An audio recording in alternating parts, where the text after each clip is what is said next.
What are the 5 things that people that have held successful events wish they could go back and change? So I've worked with hundreds of people to hold, at this point, more than 400 virtual events, over 100 live events, more than $150 million from stage. And these are the 5 biggest mistakes that people say they wish they could go back and change. The first one, the biggest one, is getting more people to the event and doing that through small events leading up to the event. So you sold them a ticket. You usually have 3 to 4 months before the event. If you hold networking events, if you hold mini trainings, if you have your coaches or salespeople reach out and do some rapport building with them and build community leading up to the event, this can as much as double the sales that you make at the event. Especially in today's world, everybody's asking, can I trust this person? Are they really going to help me? If you do small events leading up to your big event and you get people activated, you're going to build more rapport, more trust, you're going to have a better show up rate, and you're going to make a lot more in sales. Pretty much across the board, every person that I've worked with, even the ones that have done that, say that they wish they could do that better, and that's something that we plan into the next event. All right, number 2 is they wish that they had more case studies and testimonials built in leading up to the pitch, and that they didn't make a hard enough pitch. So I know that probably sounds a little counterintuitive. A lot of people would say, well, maybe I should make a softer pitch. You are there to change people's lives. The reason that you put all the people there is to help them over the next year by putting them into a high-ticket coaching program and actually changing their lives. This means that you need a really, really good pitch, and you need to practice it. You need to dissect it and build it into the event moving forward. Pretty much every debrief we do after an event, we go through and we look at the pitch, and everybody's like, man, I wish we could have put this case study in a little bit earlier so that people would have seen and been more open to the pitch. What we do, one of the biggest things that we work with our clients on, is taking the offer, dissecting it, and building that in both leading up to the event and then the day 1 and the first half of day 2 to have people framed correctly. Number 3 is they wish they would not have had as many auxiliary speakers. This is something when we start working with somebody, a lot of times there's 4, 5, maybe even 10 auxiliary speakers in the event. The less auxiliary speakers you have, the more you will do in sales. When you have other people on your stage, it does not serve your audience. You want to be really, really careful with this. Something when we get started with people, they almost always say, I wish I didn't have as many auxiliary speakers on my event.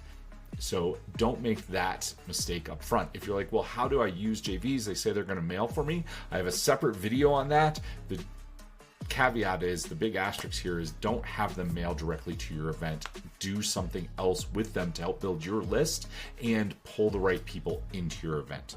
Okay, number 4, big mistake. And I love this one. It is that they got the wrong MC.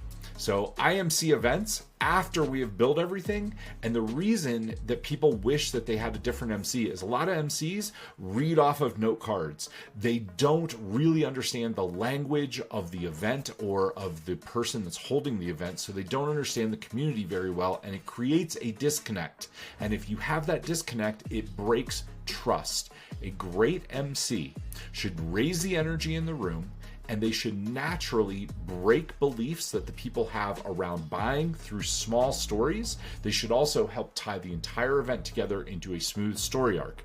This means that the MC usually needs to spend around 20 hours studying the content of the event and the community of the person who's holding the event to naturally be an extension of the event that frames everything and kind of is that conduit between the people that are at the event and the person holding the event. When this is done correctly, it boosts sales by 20 to 30%.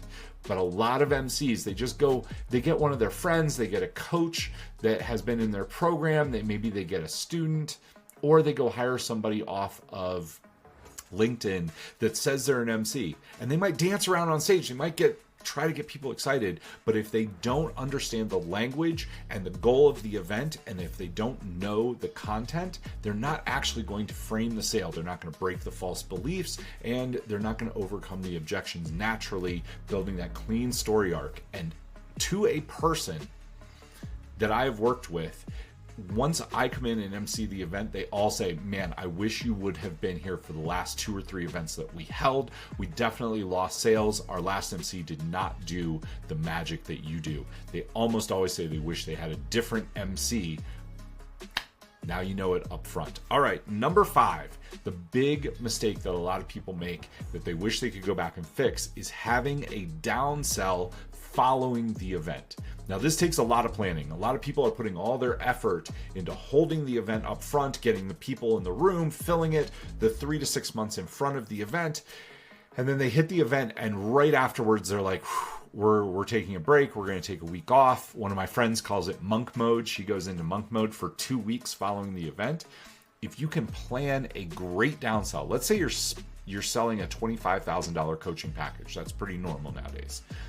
If you have a downsell that is somewhere between $3,000 and $5,000 that you can sell to people that did not move forward following the event, not on the event, but following the event, you can easily add 20% to your bottom line. But you have to plan it out. I have a whole separate video series on how to do that, but that's one of the biggest things that you can do to grow your bottom line and put more money in your bank account. So those are the 5 big things that people wish that they could do differently at their events. If any of this sounds great to you and you would like to know more about it, you can click the links down below. You can jump on a call with me. I'm happy to walk you through what this would look like in your event.